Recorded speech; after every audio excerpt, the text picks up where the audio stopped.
Willett, and welcome to CoreTV News, and a happy Eid al-Fitr to all our Muslim brothers across the country. Ahead of today's Salah celebration, 2 explosions have been reported early in the morning in Kano State.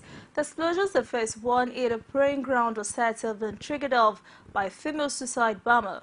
An aid worker report says 10 bodies have been counted at the scene. More details in a subsequent bulletin. An explosion has occurred at the Goomba Central Market in the heart of the Goomba State capital. The blast hit the market at about 5:32 p.m. on Thursday. An eyewitness who told CoreTV News that he was not far from the scene of the explosion. Number of casualties yet to be known. The market is always busy while activities heightened on Thursday ahead of the Eid al-Fitr. Operatives are still in their Sokoro home of the former National Security Advisor, Sambo Dazuki, several hours after they gained entry on Thursday night. The armed operatives who were from the Department of State Services arrived at the former NSA's house in 4 mini trucks refused anybody access in or out the premises. There were suggestions in Abuja that the raid may have to do with ongoing probe of the first spending on the war against insurgency, but there is no official information yet on the development. Unconfirmed reports also say that a surprise raid, which came few days after Dazuki's exit from office, had the blessings of President Muhammadu Buhari. Sources also describe the onslaught against Dazuki as a foretaste of what would likely happen to senior officials in the past administration who were suspected to have embezzled or mismanaged public funds. The former Chief of Army Staff, Lieutenant General Kenneth Minimo, says is leaving behind officers and men that are capable of defeating Boko Haram. This, he noted, is a far cry from the troops which, with low morale, he inherited on assuming office about 18 months ago. General Minimo, who spoke while handing over to the new Army Chief, Tanko Buratai, is convinced that the Army would be a better fighting force under the new leadership. Defense correspondent Samuel has more from the Army headquarters. Kenneth Minima is the 19th indigenous Chief of Army Staff. He took over from former Army Chief Azubike Ihejirika on January 20, 2014. But is now handing over to Major General Tuku Buratai after about 18 months in the saddle. But before the formal handover, Minima shared his experience on the army he inherited from his predecessor. He, however, expressed delight that he is leaving behind a fighting force which he insisted has reduced Boko Haram capacity in the northeast. At the time of my appointment, our army, and indeed the nation, was going through one of the worst crises in our history. The level of violence and insecurity unleashed on our fellow citizens by Boko Haram terrorists had reached unprecedented heights. The Boko Haram terrorists had nearly brought the Nigerian army and indeed the armed forces to her knees. Barracks were sacked at random, weapons and ammunition carted away, and vulnerable civilians wantonly killed by terrorists.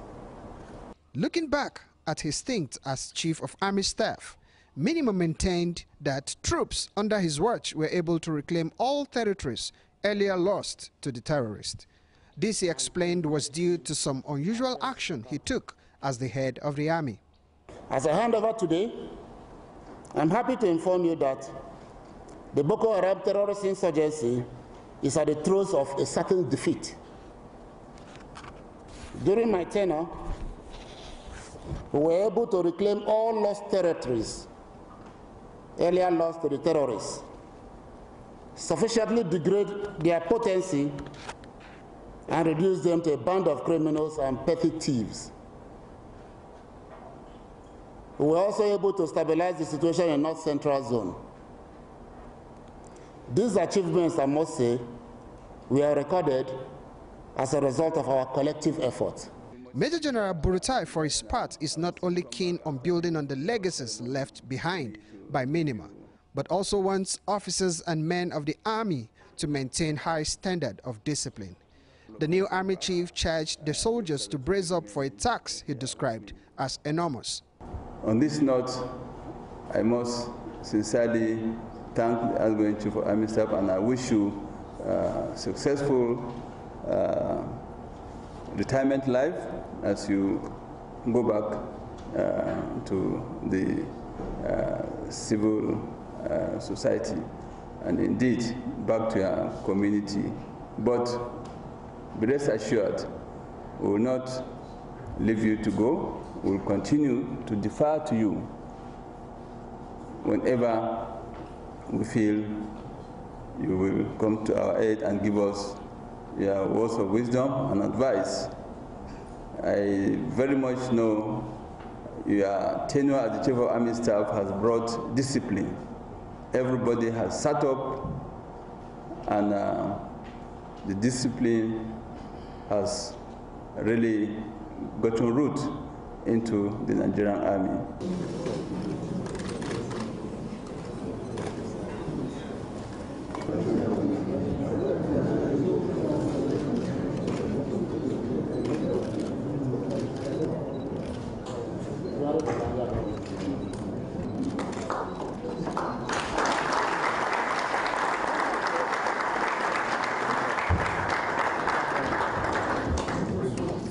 After the ceremony, the former army chief inspected the quarter guard for the last time before being ushered out of the army headquarters into retirement.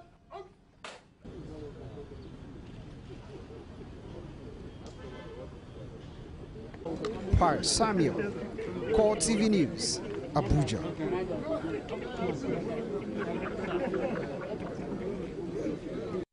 The Speaker of the House of Representatives, Yakubu Dogara, has opted to zone the majority leader of the 8th House of Representatives to the Northwest Geopolitical Zone, a move that goes against the June 23 directive of the National Chairman of the All Progressives Congress, Chief John Odigwe. He noted that the zone has 86 APC lawmakers. In a letter he addressed to Odigwe on Thursday, he also proposed to zone the post of the Deputy House Leader to the North Central with 33 members, while he zoned the position of the Chief Whip to the South-South. Dogara proposed that the Deputy Whip should come from the South-East. The letter reiterated the Speaker's long-standing argument that the principal officers in the House should go around the 6 geopolitical zones of the country. Against the earlier proposal of the party's leadership that the Southwest should produce the majority leader, Dogara said the zone already had the Deputy Speaker. He argued that it would not be fair to give the same zone the position of the House leader, while some zones had nothing. Dogara used the same explanation for zoning the Deputy Chief Whip to Southeast instead of Northeast proposed by the party. You're still watching CoreTV News on the hour. We'll go for the short break. On the back of more stories. Please stay with us.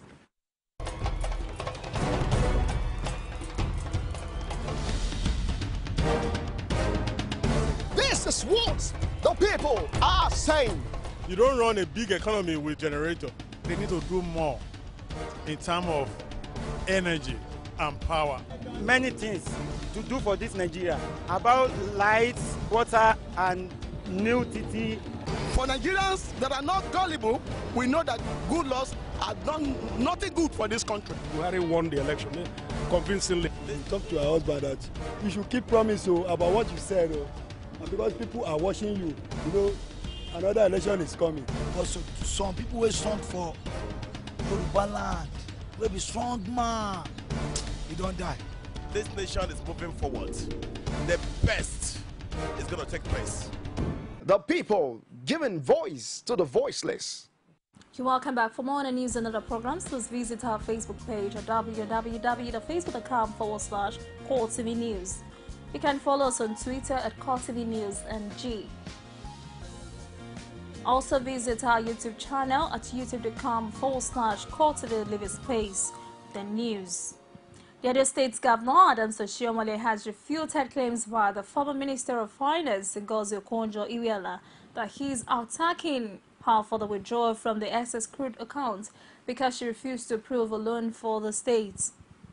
The governor, in statements by his special advisor on media and public affairs, Kazim Alfegwa, said he had nothing personal against the former minister, but claimed that he chose to criticize her because she turned down a loan request by his administration was a blackmail that would not help her. He accused the former minister of changing her explanation on the ECA withdrawal 4 times and asked her to come out clean on the issue of the $2.1 billion excess crude accounts revenue. Oshiomhole said rather than provide answers to pertinent questions on how funds into the excess crude accounts got depleted without the knowledge of the National Economic Council and how monies that were supposed to accrue into the said accounts cannot be found. In it, going by the balance sheet provided by the former minister, Okonjo-Iweala had been shifting the goalposts in her statements.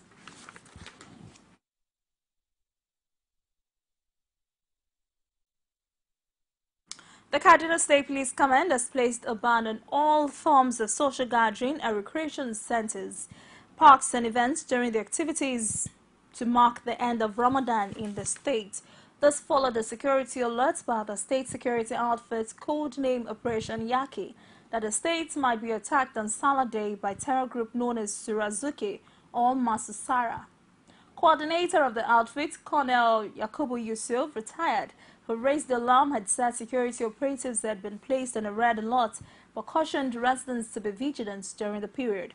He also warned residents against accommodating or harboring strange fellows as the Boko Haram terror group had changed their tactics of attack. The State Commissioner of Police, Alhaji Omar Shehu, announced this while speaking to journalists in Kaduna on Thursday. Meanwhile, the Emir of Zazzau, who is also the chairman of Kaduna State Council of Traditional Rulers, Alhaji Shehu Idris, has also cancelled the traditional Durbar that usually held after the Salah prayers. The Osun State House of Assembly has inaugurated a 7-man committee to look into the petition filed against Governor Rauf Aregbesola by a sovereign judge in the state. The twist comes as opposition members of the House expressed a lack of confidence in the committee. Rashid has details. On the 19th of June 2015, a serving judge of Osun State High Court, Justice Folahanmi Oloyede, approached the State House of Assembly with a petition against the governor of the state, Rauf Aregbesola, alleging him of gross misconduct. This was followed by another petition filed by a civil society group with the name Center for Social Justice. We saw both petitions calling for the impeachment of the governor due to his inability to pay workers' salaries. Barely a month after, the Speaker, Najim Salam, while inaugurating a 7-man committee, disclosed that the governor has responded to the petition and assured that the allegations leveled against him will be investigated. I acknowledge that the entire world is waiting for what we have to do with the petition forwarded to us by Justice Folahanmi Oloyede.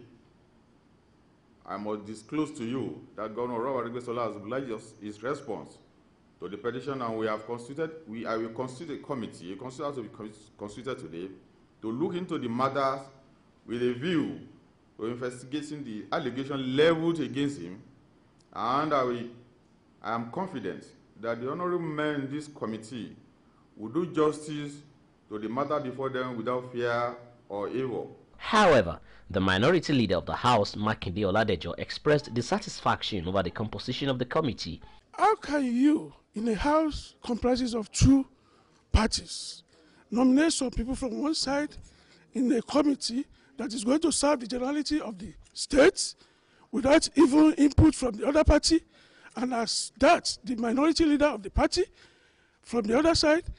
What are the criteria used in nominating these people? He said there is no opposition in the House. Good and fine. We are not here to act as an opposition, but we are here to act for the betterment of the people of Osun State. So in that case, all the members should be carried along. And that is to show you what we have been facing in the House because of the number. The committee has 2 weeks to submit its report, as the chairman of the committee, Akintunde Adegboye, has asserted that justice will be done. Rashid, CoreTV News, Osogbo. Cameroon has banned the wearing of full-faced Islamic view, including the burqa, in the northern region. This is on the wake of suicide bomb attacks by 2 women dressed in hijab, which killed 13 people in Fosakar on Sunday. The governor of the mainly Muslim region, Bijiyawa Bakari, explained that the measure was to prevent further attacks. Chad announced a similar ban after suspected Boko Haram insurgents attacked a police formation last month. The group has also been using female suicide bombers in hijab to launch attacks in several cities in northern Nigeria in recent times. While the People's Democratic Party says it would reject any election conducted by the acting chairman of the Independent National Electoral Commission, Amina Zakari. Matu spoke when he paid a visit to the National Democratic Institute and the International Republican Institute in Abuja. Speaking during the visit, Matu alleged that the INEC acting chairman was a daughter to Buhari. Hence, she would not be fair in the discharge of her responsibilities as the nation's electoral umpire. However, the rejection would be limited to elections in which the party did not win. The National Publicity Secretary of the party, Olusametu, said this is even as the party told the international community to caution President Muhammadu Buhari and the All Progressives Congress over what the opposition PDP described as draconian and authoritarian rule by the present government. As governments at all levels explore ways of reducing the unemployment rates in the country, experts say tapping into the positive opportunities on the internet will assist in reducing the rates of unemployment in the country. This formed the main point of speeches delivered at the second Edge Series Student Summit. Abiola Oluwole has more. With the high rate of unemployment in the country, providing jobs for the teeming population with the youth in focus remains a mirage for successive administration in Nigeria. The Edge Students Summit is a platform created to engage the youth on how to tap into the opportunities presented by technology to reduce unemployment to the barest minimum in the country. According to the organizers of the summit, exploring ways of driving our digital economy will turn the fortunes of most unemployed around. It's extremely important for our young people to begin to realize that we can't just be consumers of technology. We have to drive technology, okay? And we have to drive technology by using the existing tools. We're pulling together the best minds, the best hands in this field to speak to these young people, to expand their mind on how to better use the tech space in terms of the internet or the digital social media for the betterment of the country. Participants at the event say the summit has armed them better opportunities provided by the internet. What this summit has really opened my eyes to is the possibility of using the IT industry, mobile, it could be mobile, laptop, anything at all that has to do with IT in creating opportunities, okay, and even promoting an already existing business. Let me say I'm one of those who just go on the net, check my Facebook, go to my emails, and then perhaps do a few chats on WhatsApp. I never really thought beyond doing more than that. But from the little I've learned now is that with that key in my hand, that phone in my hand, going on the internet, I can do much more than that. I can actually add value to myself, not just being a consumer, but also a producer. According to analysts, more enlightenment presented by gatherings such as this will afford relevant government agencies to address the unemployment challenges in the country. Abiola Oluwole, CoreTV News, Lagos. So watching CoreTV News, and now we'll take another break. I'll be back with stories from outside Nigeria. Please stay with us. You can now watch CoreTV News live from anywhere in the world on our website www.coretvnews.com. Click on Live TV on our website and watch us live. And welcome to CoreTV Primetime Days. To follow us on Twitter, click on Twitter icon on our website.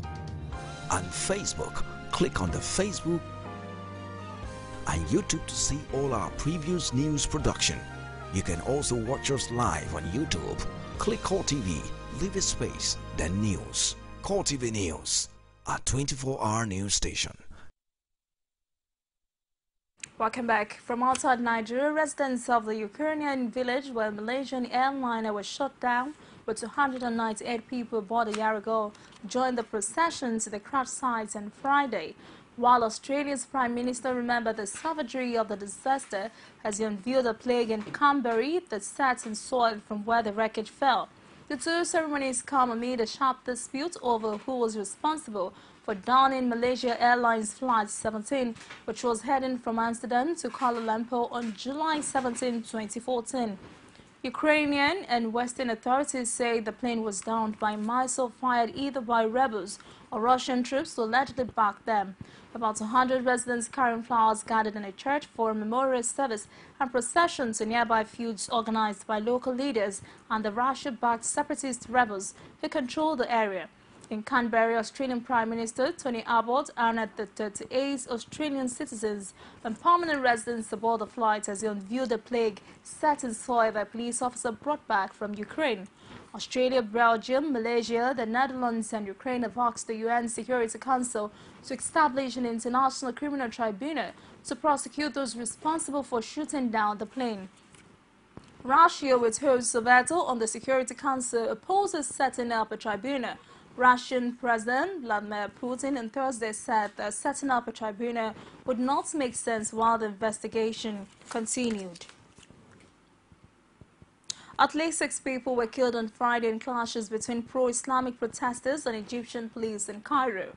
Supporters of ousted Islamic President Mohamed Morsi had held small marches after the morning prayers for Eid al-Fitr, which marks the end of the holy Muslim fasting month of Ramadan. Police officials said the protesters attacked security forces stationed in Cairo's Talbiya district near Gigia's pyramids. Though the health ministry did not give a breakdown of those killed, pro-Morsi protests have dwindled since its ousted by the military in 2013, which led to a massive crackdown on Islamic that killed at least 1,400 people in street violence. Hardcore supporters continue to hold small protests that are often confined to 1 or 2 Cairo neighborhoods. Demonstrations have largely given way to militant attacks, often small bombings and attacks on infrastructure such as electricity towers. Yemen's internationally recognized government has announced the liberation of the country's second city, Aden, following 4 months of intense battles between Houthi rebels and forces trying to oust them. The government announces the liberation of the province of Aden on the first day of Eid al-Fitr, which falls on July 17. Bahar said, referring to the Muslim holiday marking the end of the fasting month of Ramadan. Residents and local authorities say that the low-level clashes were still continuing in the Tawahi district in the west of the city to sweep the Houthis from one of their last holds out. Fighters for the Popular Resistance and anti-Houthi southern military have been marking significant gains against their rebel opponents, including recapturing the provincial government headquarters in the Muala district, opposite Aden's main commercial port. Before now, loyalist forces launched Operation Golden Arrow against rebels who seized control of much of Aden in March, forcing the government into exile in neighboring Saudi Arabia. But several ministers and top intelligence officers of the exiled Yemen government have returned to Aden for the first time since the Houthis captured the city in March. According to UN figures, more than 3,200 people have been killed since late March, when a coalition of Arab countries began airstrikes after Houthis took over the reins of power in the impoverished countries. And in the world of sports, Manchester United target Sergio Ramos will not leave Real Madrid this summer, according to the Spanish club boss Rafael Benitez. United bid €28 million for the 29-year-old Spain defender, but it was rejected by Real, who wants United keeper David De Gea. Benitez said Sergio is an integral part of the team who has been a winner, therefore is much needed in Real Madrid. The former Liverpool and Chelsea boss, who was appointed by Real in June, added, "I've spoken to Ramos at length in the summer about his ideas, but his future for me is an enormous professional. He does everything that the team and I ask of him." Now finally, England's Daniel Willett fares Armageddon at the Open Championship if Friday's wind and rain proves as bad as being forecast. Willett shot a 6-under par 6-6 to be the leading English golfer after round 1 and is one stroke adrift of the lead held by America's Dalton Johnson. The Rotherham golfer says, and I quote, "It could be Armageddon-type stuff by the looks of the weather forecast. When the wind and rain gets up, it can be a lottery." The 27-year-old added, "The amount of wind there was today you can play is, if you play good golf, there's a birdie chance in every hole. But when it gets to be much worse than that, and it's raining too, then it makes it very tough." That's a wrap on CoreTV News on the Hour. Many thanks for watching. I am Alaj Mokalatji. Good afternoon.